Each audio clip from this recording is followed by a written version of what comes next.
flying in. Oh, when the Hawks go flying in. Well, it's always difficult when you fall short of your own expectations. Right. So it was a challenge, and you know, people that want to say you learn more by losing than you do by winning. I'm not. You learn by the experiences that you have, and we have those experiences now in the bank as a group. But there was a snowball. I mean, I would be less than honest if I didn't say to somebody it was a snowball effect with the end of the season and situations that I had to deal with in my own family life. It got to be, it could at times be overwhelming. And I'll be honest with you, the quality of the guys that we have on this team really have kind of lifted me, they've really lifted my spirits. The way they were last spring, in the summer, and how they've been all school year this year. This team has a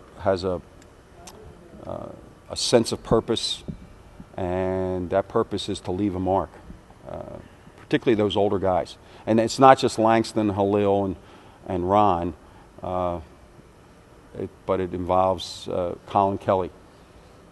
It involves Darius Quarles. You know, so they have been. They're urgent. You'd be pretty certain that Langston's going to start, and Ron is going to start, and Halil is going to start. The players will be informed early next week.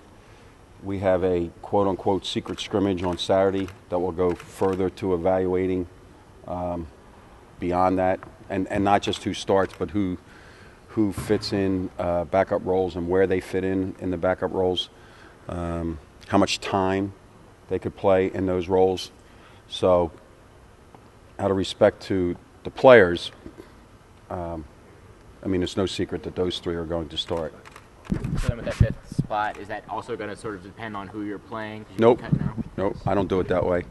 Not to cut you off, I think that we've been with these guys now. By the time we play at Vermont, we'll have practiced 30 times, plus 10 practices going to Italy. Forget the games in Italy, but 10 practices there.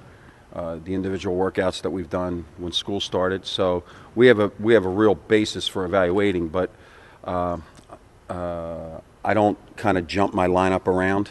I mean, if you ask any or you go back historically, these are the starters. They're the starters for a reason.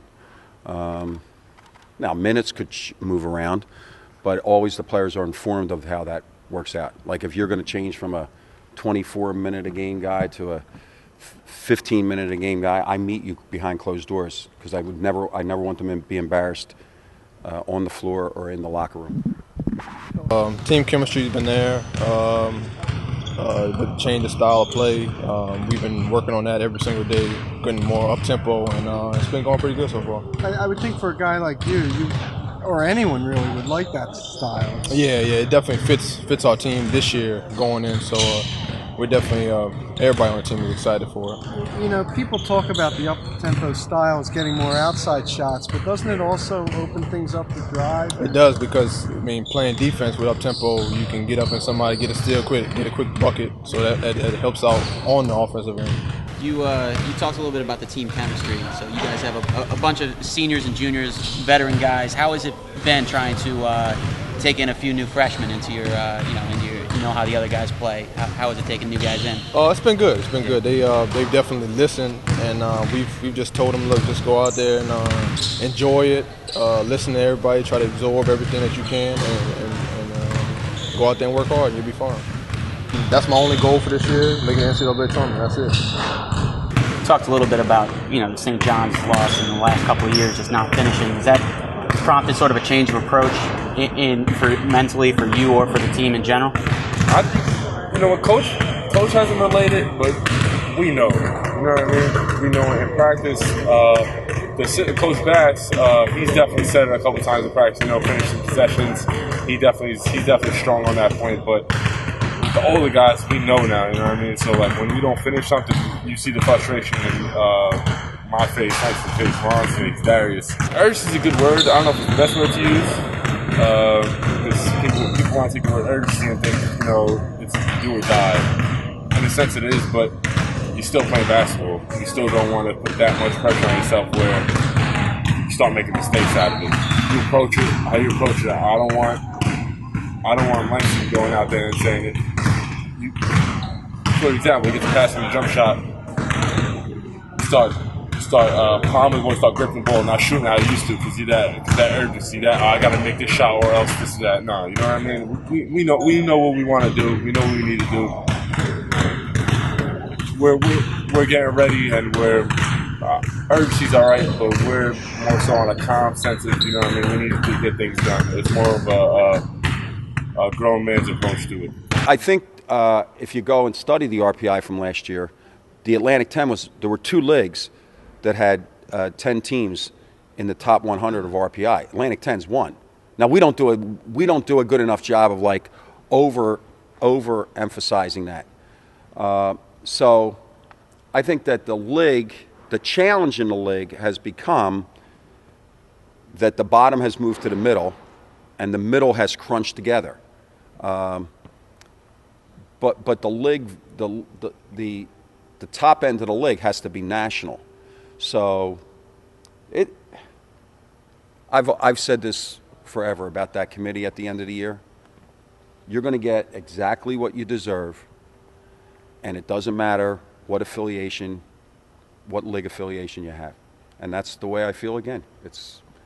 You want to be in that conversation come that Sunday in March. It is. We're now allowed to practice with them in the summer. It's a fabulous rule, and our practice sessions, we wanted to try some things. Could we get our work done in shorter amounts of time? So we practiced an hour and a half, 10 times for the trip, and we got our work done. So, the players will know this. We have not practiced longer than an hour and 41 minutes any day in this 30 days. Hopefully it leads to fresher legs. We have guys who are going to play heavy minutes. I'm sure that somebody wants to know about depth. Well, yeah, but we have guys that have to play heavy minutes. They're all league players.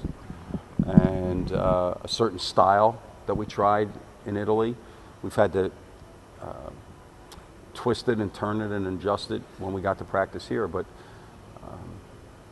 the biggest thing about the trip was all credit goes to the players because of they handled it. They without me having to lecture repeatedly about the idea that this is a trip of a lifetime, they got the idea that it was a trip of a lifetime. A number of them will get a chance to play beyond college, but they embraced it. There were a few simple rules. You weren't allowed to stay in your room. You had to be out of your room, and when you were out of your room, you had to be with somebody. And I just kind of stepped back and watched them. Why is that guy with that guy? Or what? And then the next day, you're thinking, well, wait a second. There's a different group, and that was a good thing. Our schedule measures up again. If you want to take the experts and the Atlantic 10 numbers, they based it on last year's RPI. We have the number 2 strength of schedule. ESPN ranks it the number 2 schedule in the Atlantic 10, and I'm proud of the fact. We really worked hard to get a balance of home and away. And my biggest disappointment in the schedule, and I'll say it to anybody, is I worked really, really hard to get Langston Galloway a game in New Orleans, and I couldn't get a partner. I couldn't get a dance partner. So I'm disappointed about that.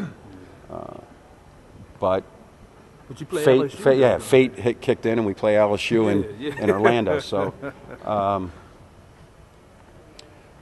I always think that the schedule needs to prepare you for the Atlantic 10. Right. So when you go on the road to places that people would say, well, that's an unusual road game. Well, we play unusual road games. We might play at Richmond and there not be students there. I know we play at UMass and there's no students there. So what's that atmosphere going to be like? How do you handle busing and hotel rooms and things like that? So I've always planned that way, and I'm very, very proud of the fact that our numbers, scheduling wise, put us exactly where we should be year in and year out. And I would say this, I would say, like, I've been asked about home schedule, and I would say, you know, find a historian around this program and tell me that we've ever had better Creighton, Villanova, Drexel, LaSalle, St. Louis, and VCU at home. It hasn't happened.